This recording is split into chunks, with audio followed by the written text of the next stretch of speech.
The next question. My name is Sayyid Bayazid Islam. I am from Bangladesh. Is boxing or MMA, mixed martial arts fightings, income halal in Islam? A similar question is asked. My name is Amar Nazir Ahmed from India. I am a big fan of your work, sir. I want to ask you whether if MMA, mixed martial arts, is haram. As you know, our Muslim brother Khabib is famous in it. He is an inspirational fighter. Can you please guide all our Muslim brothers and me whether to join these sports or not? The basic question posed is that is boxing permitted? Is mixed martial arts MMA permitted? Can we take part in these sports, in this competition? As far as boxing is concerned, before I give the opinion of the Muslim scholars, as far as boxing is concerned, there are many non-Muslims who are against this sport. And they say this is not a sport at all because it harms the human being. There are many non-Muslim organizations which have objected and have asked that this boxing should be removed from the international sports. It is not a sport at all. As far as Islam is concerned, any sport which is beneficial for the human being, which helps the human being and has got no harm, it should be done. But if the sport is not beneficial and is harmful for the human body, then you should abstain from it. So these non-Muslim organizations, they have filed petitions in many countries.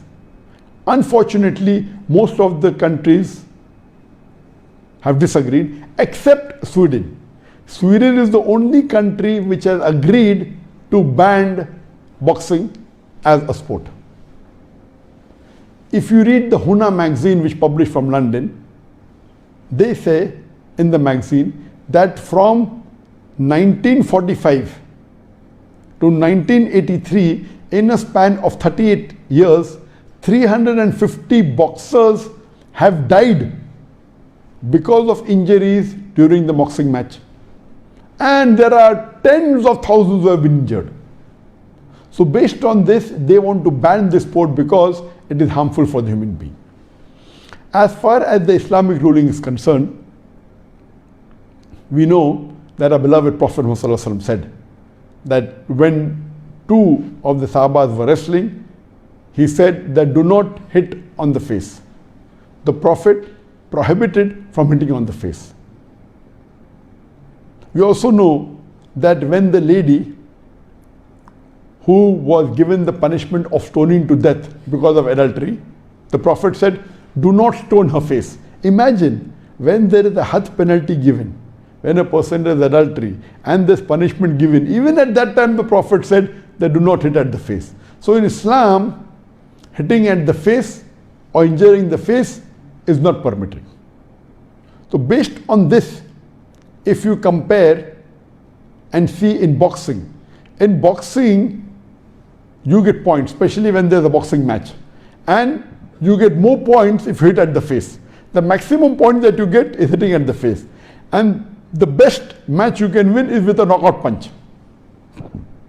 That means the more you harm the opponent, the more points you get. This is again the concept of Islam. Based on this, according to Imam An-Nawawi, he says that this sport, it should not be permitted. It's not Islamic because you're harming the body, you're hitting on the face. Based on that, this sport is not permitted.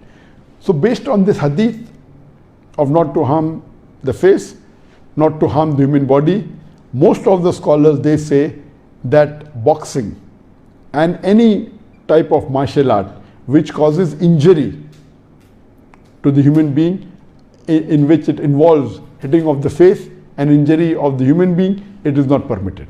However, there are some scholars who say that if you are learning boxing or some martial arts for self-defense without involving in competition, Because in competition, you have to attack your opponent, you have to hit him, you have to beat him, otherwise you cannot win.